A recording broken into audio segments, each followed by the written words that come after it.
Hi everyone, my name is Johnson and welcome to my YouTube channel, and today we are talking about the steps involved in setting financial goals.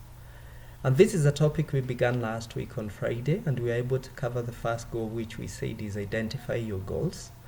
And at this point we said you take a pen and a paper and write your goals down. You don't have to write them in any particular order. The most important thing is for you to capture all of them.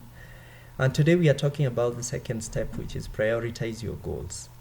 And here, this is where you order or you rank your goals in order of preference of execution. Which goals do you want to achieve first? Which goals do you want to achieve next? And which goals do you want to achieve last? And I must say that all goals are not created equal. Different goals at different times have different levels of urgency. And individuals will place more weight on the achievement of more urgent goals as compared to less urgent goals. You may find also individuals who have very well thought out set of financial goals, but they are not able to achieve all of them simultaneously because of limited financial resources. So we say it's normal that most of us will focus on a few urgent goals while we let the others remain in the background for later execution. I want to say something about goals, and goals really are those things we seek to achieve, like needs, wants, think of wishes or dreams, or they could be those things whose consequences we want to avoid, like nightmares, like fears, like worries, or even concerns.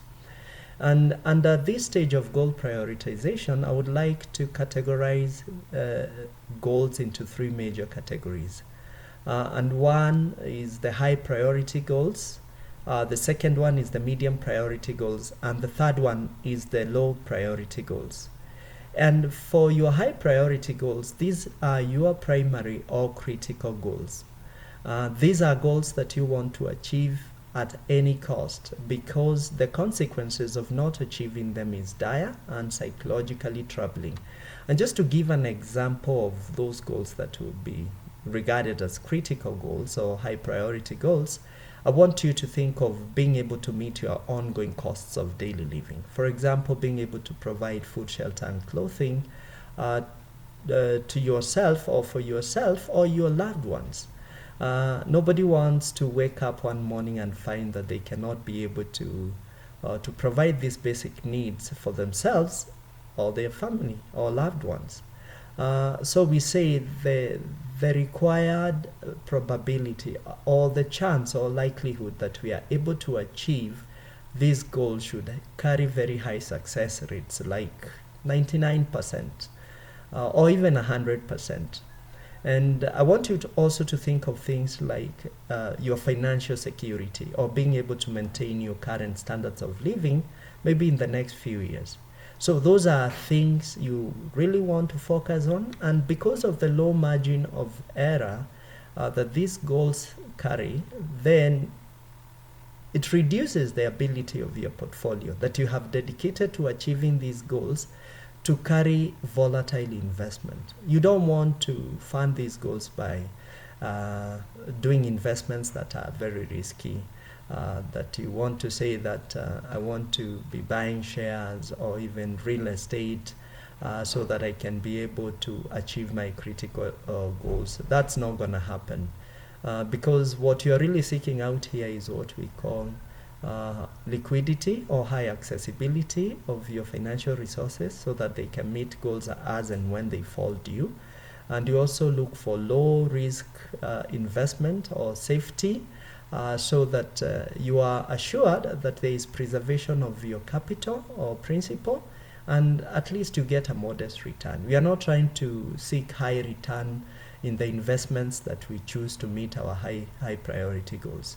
All we need is just a modest return that will at least cover for inflation or cost of living, and then we'll be good. And just to give examples of some of the investment you may think that you could use to fund your high priority goals, think of money in the bank, where there is very high accessibility. When a need crops up, you can be able to access that money and meet that need. Think of treasury bills, which are very safe or secure.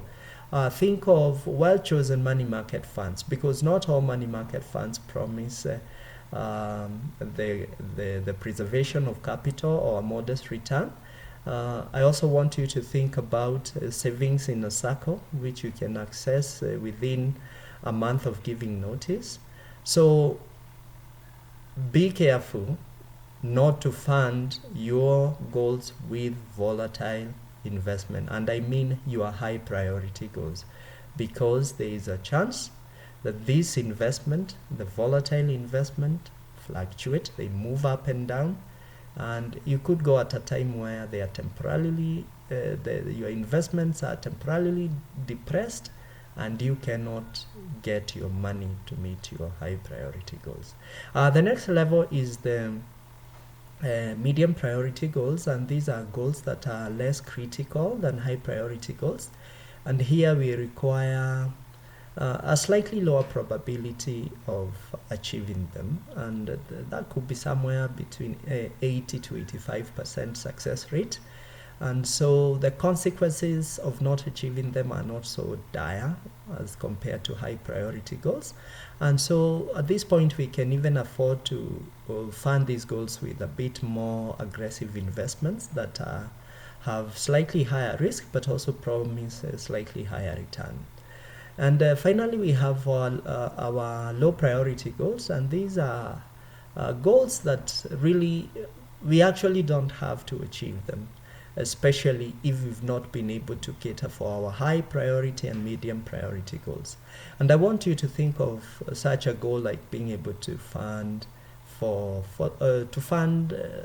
buying of luxuries, and or being able to think of how you'll pass down wealth to your grandchildren. So it's an important goal, but again, it may not be urgent. And so our focus should not be on it first before we can first meet our high priority and medium priority goals.